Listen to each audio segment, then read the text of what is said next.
Hey there, welcome to the channel. If you're not familiar, because I've not really got this channel going much, I've put out a few little videos over a while back kind of introducing the channel and Thunderbolt, the Willys Jeep.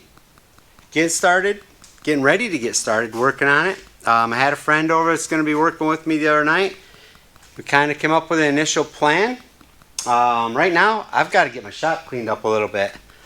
I'm going to clean some things up, move some things around, and then if you followed my other channel and seen the M416 trailer build we did, I used that table a lot to move the tub, the frame around.